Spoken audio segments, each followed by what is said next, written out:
Ok, vamos começar então a nossa aula de Direito Tributário 2 da Universidade Santa Cecília. Muito bem, o que nós vimos até aqui, né, senhores? Nós vimos o seguinte: iniciamos o semestre analisando o fato gerador, que é o marco determinante do nascimento da obrigação tributária, e, subsequentemente, vimos a transformação da obrigação tributária em crédito tributário, o que se dá através do lançamento. Então, nós vimos o quê? Nós vimos que o fato concreto que se subsume, que se encaixa, que se enquadra perfeitamente à hipótese de incidência de uma norma jurídico-tributária é aquilo que se chama tecnicamente em direito tributário de fato gerador. Muito bem. Ora, este fato gerador... Espera aí que eu parei de dividir a tela aqui sem querer. Vou voltar aqui. Ok. Este fato gerador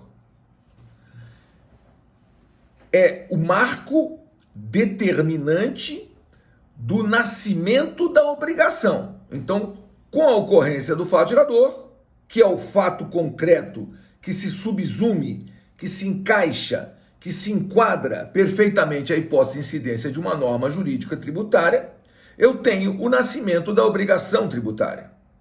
E o que é a obrigação tributária? É um vínculo jurídico entre o sujeito ativo, fazenda pública, e o sujeito passivo, contribuinte ou responsável. Antes do fato gerador, não existe esse vínculo jurídico. Com a ocorrência do fato gerador, nasce esse vínculo jurídico. Muito bem. Esse vínculo jurídico, portanto, chamado de obrigação tributária, ele vai se transformar em crédito tributário. E ele vai se transformar em crédito tributário através do lançamento. O lançamento é aquele conjunto de procedimentos previstos pelo artigo 142 do CTN. Nós vimos que o artigo 142 ele diz que compete privativamente à autoridade administrativa constituir o crédito tributário pelo lançamento, assim entendido, o procedimento administrativo tendente a verificar a ocorrência do fato gerador, identificar a matéria tributável, calcular o montante do tributo devido, identificar o sujeito passivo e, sendo o caso, propor a aplicação da penalidade cabível. Esse é o comando do artigo 142 do CTN. Muito bem. Ora, então, essa obrigação tributária que nasceu com a ocorrência do fato gerador vai se transformar em crédito tributário através do lançamento. E o lançamento, por seu turno, se dá de três formas, como nós vimos na aula passada. Quais são as três formas de lançamento? São o lançamento de ofício, previsto pelo artigo 149 do CTN, o lançamento por declaração, previsto pelo artigo 147, e o lançamento por homologação, previsto pelo artigo 150, todos do CTN. Nós vimos que no lançamento de ofício, com a ocorrência do fato gerador, cumpre à autoridade administrativa e não ao contribuinte, a autoridade administrativa praticar a conduta do 142 sem nenhuma intervenção, sem nenhuma interveniência do contribuinte. Então, a autoridade administrativa constitui o crédito tributário de ofício, sem nenhuma interveniência, sem nenhuma ação do contribuinte. Diferentemente, nós vimos que o lançamento por declaração é aquele lançamento que se dá quando essa autoridade administrativa só constitui o crédito tributário a partir de uma declaração do contribuinte. Então, o contribuinte entrega uma declaração e, a partir da declaração entregue por esse contribuinte, a autoridade administrativa vai, então, constituir o crédito tributário nos termos do 142. Fica simples.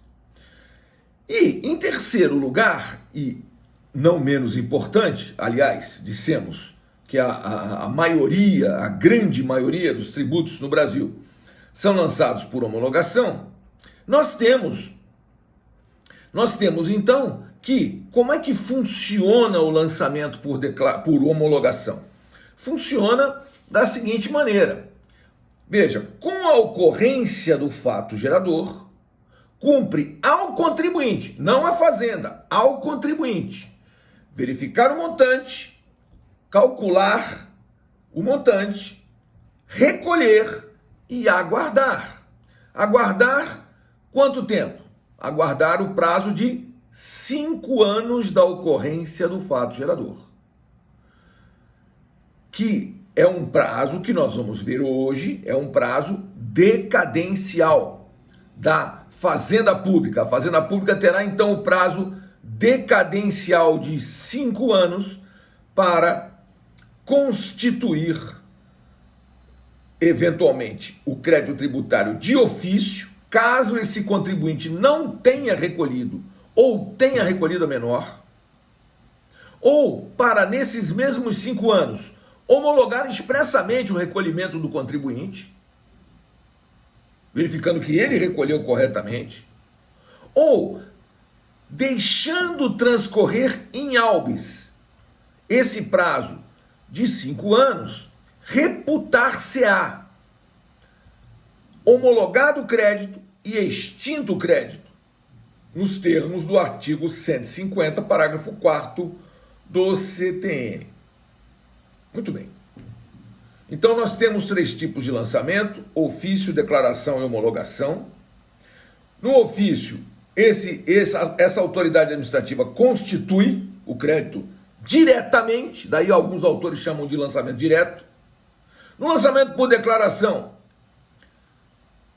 a autoridade só constitui a partir de uma declaração do contribuinte, daí alguns a chamarem de lançamento misto. E no lançamento por homologação, cumpre ao contribuinte calcular o montante, recolher e aguardar, pelo que alguns autores chamam de lançamento, de autolançamento. Muito bem, 3 formas distintas de lançamento. Vejam, senhores, hoje nós vamos enfrentar os institutos jurídicos da decadência e da prescrição em matéria tributárias. E para estudar os institutos jurídicos da decadência e da prescrição tributárias, vai haver necessidade, efetivamente, de que nós façamos algumas implosões nos seus conceitos de decadência e prescrição, conceitos esses que vocês trazem lá da Teoria Geral do Direito. Porque vejam só, lá na Teoria Geral do Direito, você aprendeu o seguinte: você aprendeu 2 conceitos. Você aprendeu o conceito de decadência e o conceito de prescrição. E o conceito de decadência que você aprendeu é perda do direito material pelo decurso de um lapso de tempo. Esse é o conceito de decadência que você trouxe lá da Teoria Geral do Direito. E o conceito de prescrição é perda do direito de ação, também pelo decurso de um lapso de tempo. Ora, então, em Teoria Geral do Direito, decadência é perda do direito de ação. E prescrição é perda... Aliás, desculpe, é o contrário. Decadência é perda do direito material. E prescrição é perda do direito de ação. Você trouxe isso lá da Teoria Geral do Direito. Muito bem. Aqui, senhores, em direito tributário, eu quero lhes dizer que, infelizmente, eu vou ter que implodir o seu conceito de decadência e prescrição para dizer para você que não, em direito tributário, isso não é verdade. Decadência e prescrição tributários são 2 formas de extinção do direito material da fazenda pública, tá? E por que posso afirmar isso? Por causa de um dispositivo que eu não coloquei aqui, mas eu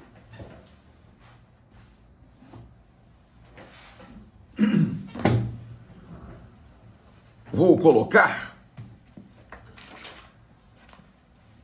E por causa da leitura do artigo 156, inciso 5 do CTN. Vejam o que diz o artigo 156, inciso 5. Ele diz assim: extinguem o crédito tributário. Inciso 5. A prescrição e a decadência. Vejam, senhores, nesse contexto, o que posso afirmar? Que prescrição em direito tributário não é só a perda do direito de ação, não. Prescrição é perda do direito material da fazenda pública. Porque se a prescrição extingue o crédito, veja, não há direito material. Qual é o direito material da fazenda pública? Veja, o direito material da fazenda pública surgiu com a ocorrência do fato gerador. Então, nasceu a obrigação tributária. Essa obrigação tributária, por seu turno, tem que ser exigida. Ela foi transformada em crédito e tem que ser exigida. Se ela não for exigida, no prazo previsto pelo artigo 174 do CTN, e aí é que nós vamos fazer essa reflexão, no prazo previsto pelo artigo 174 do CTN, nós temos que a ação para a cobrança do crédito tributário prescreve em 5 anos, contados da data da sua constituição definitiva. O que constitui definitivamente o crédito tributário? O lançamento. Uma vez constituído definitivamente o crédito tributário pelo lançamento, eu tenho a extinção do crédito tributário. Então vejam, primeira reflexão. Em teoria geral do direito, prescrição é perda do direito de ação. No direito tributário, prescrição não é só perda do direito de ação. Prescrição é perda do direito de ação, sim, mas também do direito material. Ou seja, e por que posso afirmar, sem receio de contradita, de que prescrição é perda do direito material? Por causa da redação do 156.5, senhores, que diz que extinguem o crédito tributário, a prescrição e a decadência. Ora, então como seria possível extinguir o crédito, remanescendo a obrigação? Vejam, o raciocínio que eu faço, o que eu peço que os senhores me acompanhem, por favor, é justamente esse. Ora, se eu estou extinguindo o crédito, eu estou extinguindo a obrigação. O que é obrigação? Obrigação nada mais é que o próprio crédito. Ou o que é o crédito? É a própria obrigação. Qual a diferença entre crédito e obrigação? É que o crédito é a obrigação que foi transformada em crédito pelo lançamento. Ora, se eu, por um decurso de um lapso de tempo, que é de 5 anos, deixo de exigir o crédito tributário, haverá a extinção do crédito tributário. Por quê? Porque só existe uma forma da fazenda pública exigir o crédito tributário. E essa forma é a ação de execução fiscal prevista pela Lei 6.830 de 1980, que é a chamada LEF, Lei de Execuções Fiscais. Então, senhores, vejam, primeira implosão que eu faço no conceito que os senhores têm de prescrição. Na teoria geral do direito, prescrição é somente a perda do direito de ação. Podendo existir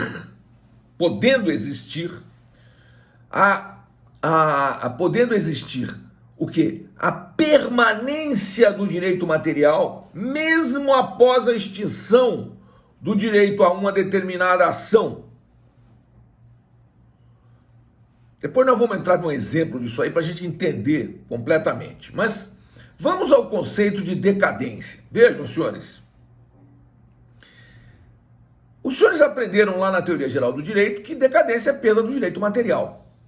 Ora, de fato, decadência é perda do direito material. Aqui no direito tributário, decadência também é perda do direito material, na medida em que o artigo 173 do Código Tributário Nacional diz que o direito de a fazenda pública constituir o crédito tributário extingue-se após 5 anos contados. Inciso 1. Do primeiro dia do exercício seguinte àquele que o lançamento poderia ter sido efetuado. Bom, muito bem, senhores, então vamos lá. Então eu disse para vocês que, de acordo com o artigo 156, inciso 5 do CTN, desculpe, artigo 156, inciso 5 do CTN, tanto a prescrição quanto a decadência extinguem o crédito. Então, em direito tributário, tanto a prescrição quanto a decadência são formas de extinção do direito material da fazenda pública, não existindo a possibilidade de extinção do direito de ação sem extinção do direito material. Muito bem. Então, aí você me pergunta, professor, mas peraí, qual a diferença então entre decadência e prescrição em matéria tributários? Se ambos são formas de extinção do crédito. E aí eu lhes explico. Vejam, o que determina o nascimento da obrigação? O fato gerador. O que determina a transformação da obrigação em crédito? O lançamento. Então vejam, o que eu tenho? Eu tenho que decadência em direito tributário é a perda do direito de constituir o crédito tributário pelo lançamento. Então, decadência é isso, perda do direito de constituir o crédito pelo lançamento. E essa perda se dá em decorrência de um lapso de tempo. E o que é prescrição? É perda do direito de exigir o crédito que foi constituído. Então, eu tenho que até o lançamento está em vigor o prazo decadencial da fazenda pública para constituir o crédito. E após o lançamento está em curso o prazo prescricional da fazenda pública para exigir o crédito que foi constituído. Aí o Luiz Carlos me faz a seguinte pergunta: professor, é possível associar o direito material que sujeita-se à decadência ao direito potestativo? Então, outro aluno disse que tem aluno tentando entrar em sala. Espera aí que eu vou verificar isso. Vou parar de dividir aqui. Admitir o Marcos Antônio. Voltar a dividir.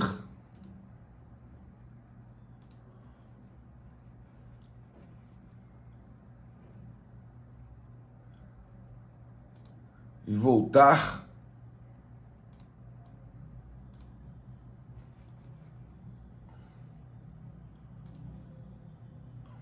Deixa eu ver aqui. Bom, vamos tentar responder a sua pergunta. Veja, aliás, eu pediria até para depois eu responder essa sua pergunta daqui a pouco. Daqui a pouquinho eu respondo sua pergunta. Então vejam só. Vejam só, então eu tenho essa dificuldade. Primeiro, que eu preciso retirar do meu raciocínio a questão de que decadência é só decadência é perda do direito material e prescrição é perda do direito de ação. Não, direito tributário. Tanto a decadência quanto a prescrição são formas de extinção do crédito. Muito bem. E aí, como é que eu diferencio uma da outra? Decadência é perda do direito de constituir o crédito pelo lançamento. E prescrição é perda do direito de exigir o crédito pela competente ação de execução fiscal. Muito bem, então fiz uma diferenciação. E aí eu trouxe aqui um conceito para os senhores refletirem, né? Que decadência é perecimento do direito da administração pública de constituir o crédito pelo lançamento. E prescrição é a perda do direito de promover a cobrança judicial do crédito, o que se dá somente e exclusivamente pela ação de execução fiscal. Muito bem. Só que vejam, senhores, nós temos um problema. Nós temos que ver que nós temos 3 tipos de lançamento.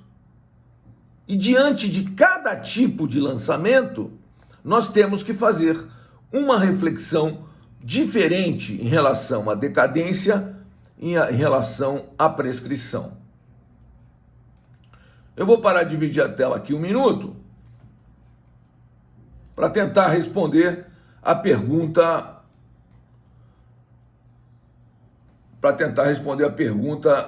do Luiz Carlos. Veja só, Luiz Carlos, olha só. Quando você fala aqui, direito material sujeita-se à decadência do direito potestativo, né? Uma expressão bonita que você está usando. Né? Veja, a gente tem que diferenciar o que é... Professor, perdão interrompê-lo, era mais a questão da incidência da decadência para ambos. Que, na verdade, o que eu quis dizer referente ao direito potestativo é esse que nem é independente do concurso da parte do sujeito passivo, certo? Ele é independente do concurso. Ele pode ser, por exemplo, o empregador, ele pode dispensar o funcionário, mesmo ele adotando ou não, o funcionário querendo ou não, né, ser dispensado, certo? Deixa eu te explicar. Não, eu sei. Você está tentando fazer uma correlação, um paralelo, desculpa, Luiz Carlos, mas é impossível. Isso aí não tem nada a ver com o direito do trabalho, não tem nada a ver com o direito civil, não tem nada a ver com o direito empresarial, não tem nada a ver com o direito, com a teoria geral do direito. Entendeu? Professora, o que eu coloco é que os direitos potestativos eles estão sujeitos à decadência. Tal quanto o senhor colocou da maneira do direito material, qual o senhor estava colocando, professor. É só isso, é somente isso. Eu perguntei se então, entre um ao outro. Nesse conceito que você está falando, do direito potestativo, você está dizendo o quê? O direito subjetivo do Estado de receber o crédito, ele decai. Ele decai. Agora, então, o direito subjetivo, o que é o direito material da Fazenda Pública de receber, pode sim se sujeitar à decadência. E aí, quando ele constitui o crédito tributário, ele faz cessar o prazo decadencial. E aí inicia-se um novo prazo, que é o prazo prescricional, que é o prazo para exigir o crédito. Muito bem, só que a diferença fundamental do direito tributário para todas as demais áreas do direito é que nas demais áreas do direito, e eu explico isso, e aí quero fazer um paralelo aqui com o direito empresarial, com o direito comercial, com o direito civil, por exemplo, é que muitas e muitas vezes você, na teoria geral do direito e no direito civil e no direito empresarial, você tem a ocorrência da prescrição de uma ação sem que ocorra a decadência do direito material da parte. Por exemplo, um cheque. Vamos pegar, eu te dou um cheque. Muito bem. O cheque, ele tem uma ação de... O cheque é um título executivo extrajudicial. Muito bem. Um título executivo extrajudicial, ele é uma cártula, ele é um título de crédito que ele tem a sua circulação independentemente de qualquer motivo pelo qual ele tenha sido emitido. Então, eu sou proprietário de um cheque, eu tenho um cheque seu, então eu posso entrar com uma ação de execução do cheque. Mas só que eu tenho um prazo de prescrição, que é de 6 meses, contados da data da emissão, se o cheque for da praça, ou esses 6 meses são contados a partir de 30 dias da data da emissão, se o cheque for da praça, ou 60 dias da data da emissão, se o cheque for de outra praça. E aí, se eu não exercer o direito à ação de execução do cheque, nesse prazo de 6 meses, a contar da data limite de apresentação do cheque ao banco, eu vou prescrever desse direito. Então, eu não tenho mais direito de executar o cheque, mas eu perdi o meu direito subjetivo, o meu direito material, o direito de receber o cheque. Não perdi. Eu posso entrar com uma ação monitória, por exemplo, contra você, dizendo, olha, eu recebi esse cheque porque eu fiz essa transação aqui com esse indivíduo, vendi um carro para ele me deu um cheque sem fundo. E, portanto, eu provo que eu vendi o carro, eu provo que eu entreguei o carro, eu provo que eu recebi o cheque e que o cheque não tem fundo. Veja, com uma ação monitória, eu vou ter o direito, garantir o meu direito de receber o cheque. Por quê? Eu prescrevi da ação executiva do cheque, mas eu não decaí do direito de receber o cheque. O que só acontecerá num lapso de tempo de 3 anos. Em 3 anos eu vou prescrever, sim, do direito, eu vou decair do direito de receber o cheque. Mas se eu fizer isso em 3 anos, eu posso entrar com uma ação monitória e receber o cheque. Não tenho ação executiva, mas tenho ação monitória. Tenho outra ação. Muito bem. Ora, em direito tributário isso jamais aconteceria. Por quê? Porque a prescrição implica em extinção do próprio crédito. Entenderam isso? Se a Fazenda Pública prescrever do direito de exigir o cheque, através da competente ação de execução fiscal, ela terá, além de ver perecer o seu direito de ação, conjuntamente, nesse exato momento, estará perecendo também o seu direito material, o seu direito à recepção do crédito tributário. Vejam, senhores, direito tributário é direito público.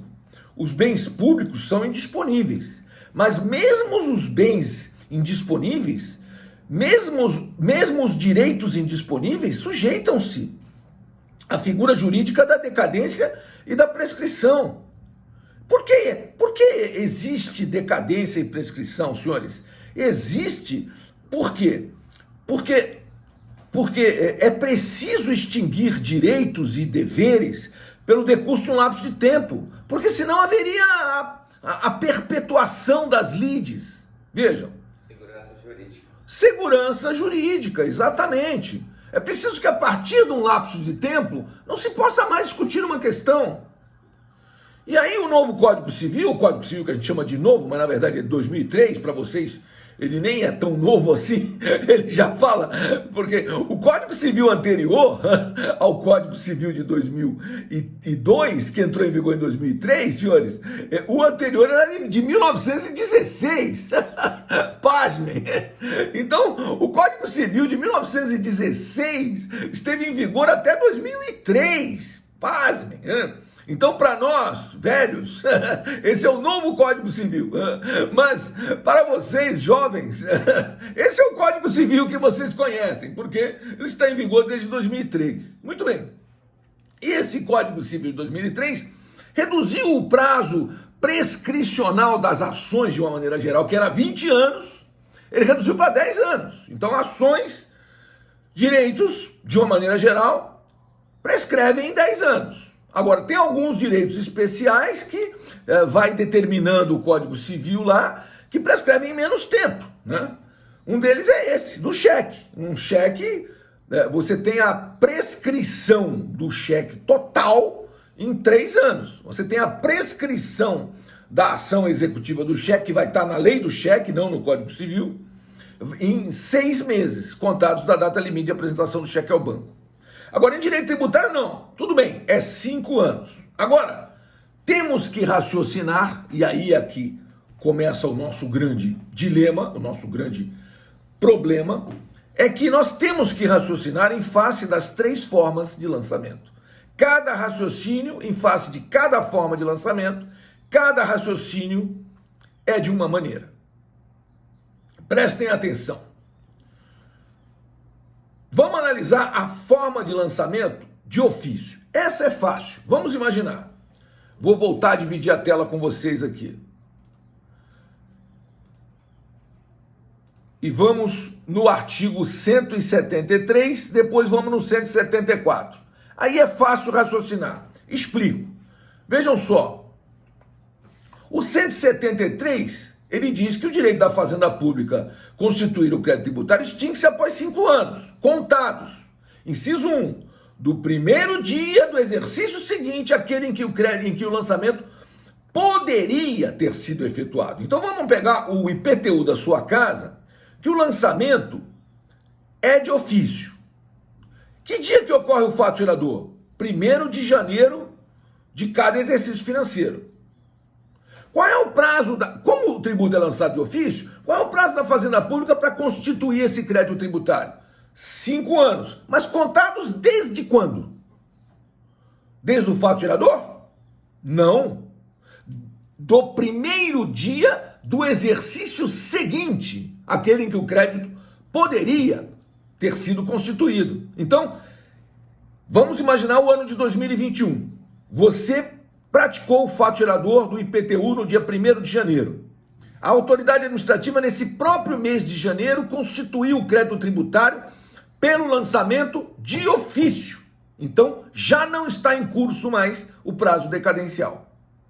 Agora, se ela não lançou, quanto tempo ela tem para lançar, senhores? Ela tem 5 anos a contar de 1º de janeiro do ano de 2022. Então ela vai ter 22, 23, 24, 25, 26. Somente em 31 de dezembro de 2026, a Fazenda terá decaído do direito de constituir o crédito tributário pelo lançamento. Entendeu? Por quê? Decadência é perda do direito de constituir o crédito. Agora, uma vez constituído o crédito pelo lançamento de ofício, aí a Fazenda vai ter 5 anos para exigir o crédito. E aí, esses 5 anos se contam desde quando? Desde a data da constituição definitiva do crédito. E o que constitui definitivamente o crédito? O lançamento. Então, haverá o lançamento, parou a decadência e começou a prescrição. Ela tem 5 anos para exigir. Não exigiu, senhores, terá ocorrido o fenômeno jurídico da prescrição. Entenderam isso? Ela tem 5 anos para constituir. Sendo que esses 5 anos não são muitas vezes 5 anos. No caso do IPTU, por exemplo, ela tem praticamente 6 anos. Porque o fato gerador se dá em 1º de janeiro e o prazo decadencial dela só se conta a partir de 1º de janeiro do exercício seguinte. Então ela tem praticamente 6 anos para constituir. Então, a partir do momento que ela constituiu, ela tem mais 5 anos para exigir. Veja, esse raciocínio é muito fácil. É o mais fácil de todos, quando se trata de tributo lançado de ofício. Vamos fazer uma pausa aqui e volto em seguida. 1 minuto, por favor.